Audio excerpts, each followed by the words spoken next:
I am privileged to be the governor of Delaware.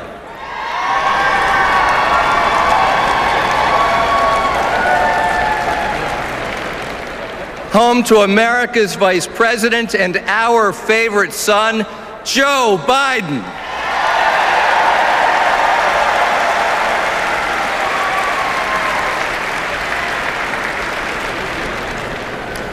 Joe has never forgotten his middle-class roots or the lessons he learned. And you know what? Mitt Romney hasn't forgotten his roots or the lessons he's learned either. And that's what worries me about Mitt Romney. Mitt Romney says that he should be president because he was a business executive. Now, I've got nothing against business executives running for office. After all, I am one. Before I entered public life, I earned my MBA at night while working during the day. I helped lead the wireless revolution at Nextel and grew with it from 13 to 3,000 employees. I am a proud, card-carrying capitalist.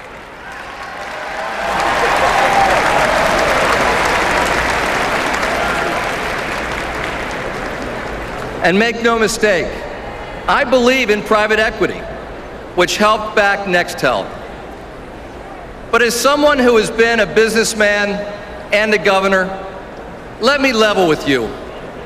Just because Mitt Romney was a successful private equity executive, that does not mean he deserves to be president.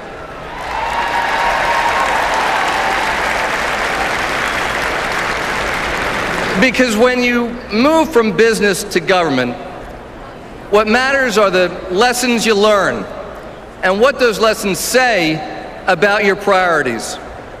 And Mitt Romney learned all the wrong lessons.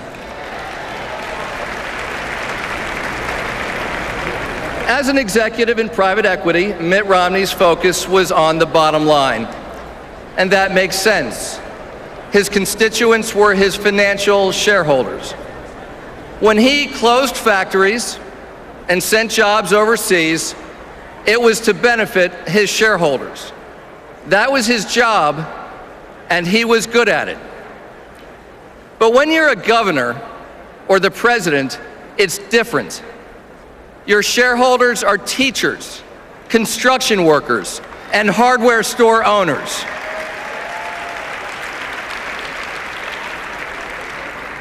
And your bottom line is not what goes into your pocket, but what goes into theirs. And that's the difference.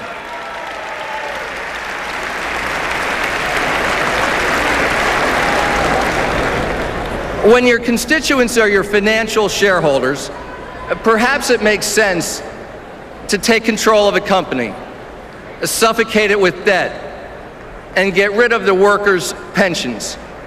That kind of thing worked for Mitt Romney when he sat in his corporate office.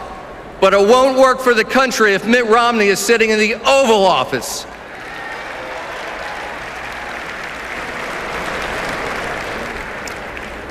Mitt Romney saw the death of Detroit as good for investors.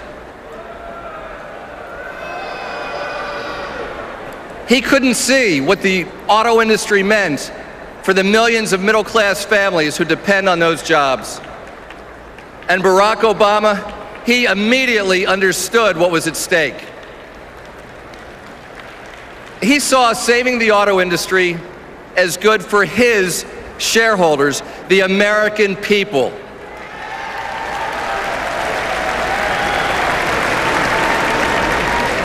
President Obama made the tough call and saved the auto industry.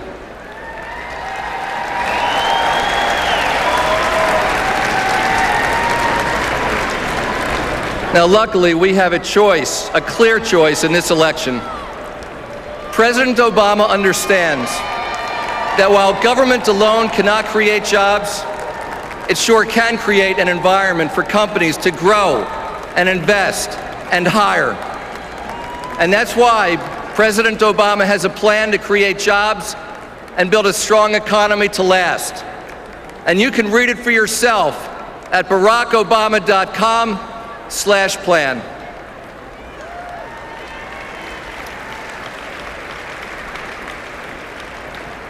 Now, every day, President Obama is working for the men and women of the middle class who do the hard work of this great nation, investing in you, your education, your job skills, and the roads and the bridges we all depend on. Now, when I began as governor, I received a phone call no governor wants to get.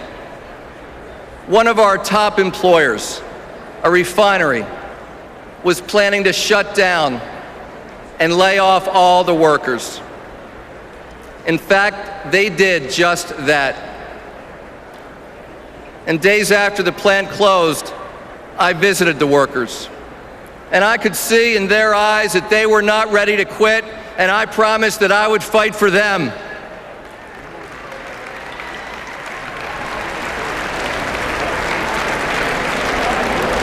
So I worked with labor, with investors, with a talented new management team, all committed to keeping the refinery running, and we saved those jobs.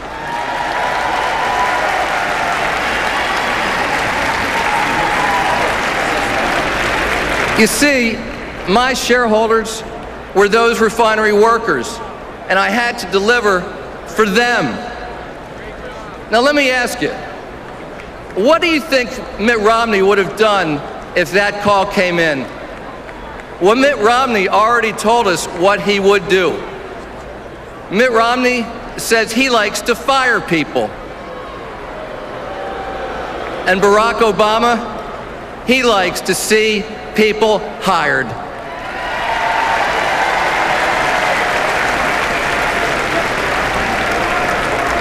You know, from the moment he took office, President Obama has delivered for the middle class. He believes that we need to grow our economy from the middle out and not from the top down. That we need to keep America a land of middle class opportunity. And to keep faith with that promise, the promise of America, it is up to us. We must work for it. We must fight for it. And we must re-elect President Obama one more time.